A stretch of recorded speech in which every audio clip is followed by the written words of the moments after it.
사실 이 정도만 그려도 거의 대부분의 인간의 사람의 동작을 표현하는 기본 바탕을 그릴 수가 있어요. 만약에 달리는 동작이라고 하면은 이렇게 있을 거고, 기본적으로 사람의 뼈대 자체는 여러분 척추뼈라고 하는 기본적인 큰 줄기 자체는 크게 바뀌지 않습니다. 그리고 여기가 어깨가 되겠죠. 이 어깨가 이쪽 방향으로 뛴다고 했을 때는 아마 이런 식으로 될 겁니다. 자, 그 다음에 여러분도 뛸 때 보시면 알겠지만 팔을 앞뒤로 흔들죠. 그래서 자, 요렇게가 하나 갈 것이고, 요렇게가 하나 가겠죠. 어깨에서 나와서 이렇게 가는 것과 여기에서 나와서 이렇게 뛰는 것이 하나 나올 겁니다. 그 다음에 골반 자체도 그렇게 크게 흔들리진 않을 거고요. 그 다음에 다리도 요렇게 하나가 나올 것이고, 요렇게 하나가 나오겠구나 라는 기본 뼈대를 그릴 수가 있을 거예요. 그럼 이제 여기서 바탕으로 해서 여러분들이 알고 계시는 직육면체 그리는 거, 원 그리는 거를 조금 응용해서 그리면은 가능하겠죠. 이제 사람을 조금 더 자연스럽게 그릴 수가 있겠죠. 일단은 이렇게만 뼈대를 만들고 하는 게 훨씬 더 도움이 될 거다라는 이제 한 가지 팁을 드린 거고요. 이제 실제로 선생님이 다른 종이에다가 뼈대를 그렸을 때 어떤 식으로 완성이 되는지도 한번 보여드리도록 할게요. 자, 늘 말씀드리지만 연필로 그림을 그리는 경우엔 잘 보여드릴 수가 없기 때문에 선생님이 이제 뼈대나 밑그림을 그리는 거는 빨간 펜으로 많이 보여드립니다. 실제로 여러분들이 하실 때는 연필로 하시고 그린 다음에 연필을 지우시면 훨씬 더 깔끔한 그림이 나올 거예요.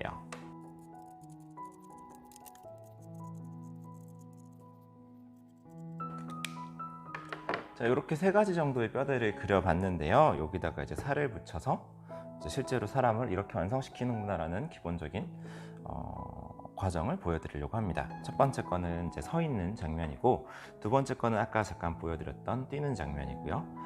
세 번째 거는 이제 하반신이 나오지 않는 상반신만 있는 거죠. 그래서 아마 공부하는 모습 이런 것들을 그려보려고 해요. 여러분들이 그리고자 하는 포즈나 상황에 맞춰서 여러분들이 자유롭게 이거를 조정해 가시면서 이제 뼈대를 만들 수가 있겠죠. 그리고 뼈대가 있을 때와 없을 때 훨씬 더 차이가 클 거라는 거. 그리고 뼈대가 있을 때 훨씬 더 자연스러운 사람을 그릴 수 있다는 거를 한번 보여드리려고 합니다. 사실 신체를 정말 정확히 그리려면은 누드로 그리고 이런 게 있어야 되는데 우리가 그 정도로 할 거는 아니니까요. 누드를 그리진 않을 거고요. 옷을 입은 상황에 이제 대략적인 윤곽선 위주로 일단은 그려드리려고 해요. 얼굴은 조금 더 어렵기 때문에 얼굴은 집중해서 그리지는 않을 거고요. 지금 보시는 것처럼 그냥 원 정도 형태, 머리 정도는 그릴 수 있겠죠. 이 정도 선에서 그냥 표현을 해보려고 합니다.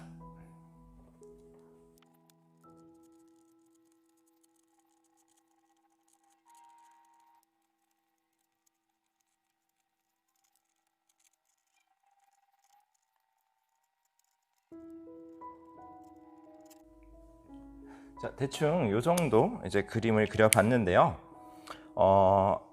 늘 말씀드리지만 밑그림은 밑그림일 뿐입니다. 그래서 그리다 보면 조금씩 틀어지는 경우도 존재를 하긴 할 거예요. 그렇지만 그냥 이렇게 그려진 것보다는 아무래도 조금 더 사람에 가깝구나, 조금 더 뭔가 사람 같은 느낌이구나 라는 걸 아실 수가 있겠죠. 그냥 만화 같은 데서 여러분들이 달리는 거 보시면은 달리는 거 그리려고 하면은 이제 그런 식이나 아니면 이렇게 동그라미로 해서 이런 효과를 많이 이제 기대를 하시는데, 이거보다는 훨씬 더 뛰는 느낌이 조금 나겠죠. 그리고 마찬가지 그리는 것도 이제 공부하는 장면도 조금 더 자연스럽게 하실 수가 있으실 거예요. 아마 여러분들이 그냥 공부하는 거 그려봐라 라고 하면은 대부분 이런 식으로 그렸던 걸로 기억을 합니다. 이렇게 하나 들고 있고, 조금 더 잘 그리는 친구들, 조금 더 그림 그려본 친구들은 이런 식으로 이제 많이 그리죠. 이런 그림 자체가 나쁘다고 할 수는 없기는 합니다만, 조금 더 사람에 가깝게 자연스럽게 사람 같은 걸 그리기 위해서라면은 이런 식으로 기본적으로 사람의 골격을 이용한 동세, 움직이는 표현을 좀 잡고 시작을 하시는 게 조금 더 쉽지 않을까라는 팁을 드리는 수업이었습니다. 물론 여기서 이제 보시면 알겠지만 특히 여기 이 부분 같은 경우가 그런데 이제 뒤에 간 부분과 앞에 간 부분의 차이가 생기기 시작을 해요. 저 사람이 옆으로 섰을 때는 당연히 이제 나한테 먼 쪽이 좀 뒤로 가려지겠죠. 이제 그런 부분을 조금 명암을 준다거나 아니면은 옷을 입고 있기 때문에 기본적으로 옷에 주름을 준다거나 하면은 조금 더 자연스럽게 될 수가 있을 거예요.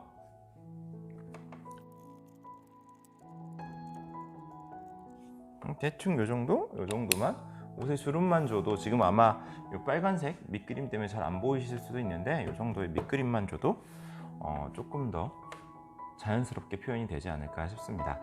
늘 말씀드리면 미술에는 정답이 있는 건 아니기 때문에 꼭 이렇게만 그리는 게 베스트다는 아니지만 사람을 그릴 때 이런 걸 참고해서 그리면은 조금 더 자연스럽게 그릴 수 있다라는 거 정도의 팁으로 생각하시면 될 것 같고요. 연습을 해보시는 게 최고긴 합니다만 연습하지 않으셔도 이런 골격을 이용해서 그릴 수가 있구나라는 기본 개념만 기억하고 계셔도 여러분들이 그림을 그리실 때 훨씬 많은 도움이 되지 않을까 싶습니다. 긴 시간 집중해 주셔서 감사하고요. 오늘 수업은 여기서 마치도록 하겠습니다.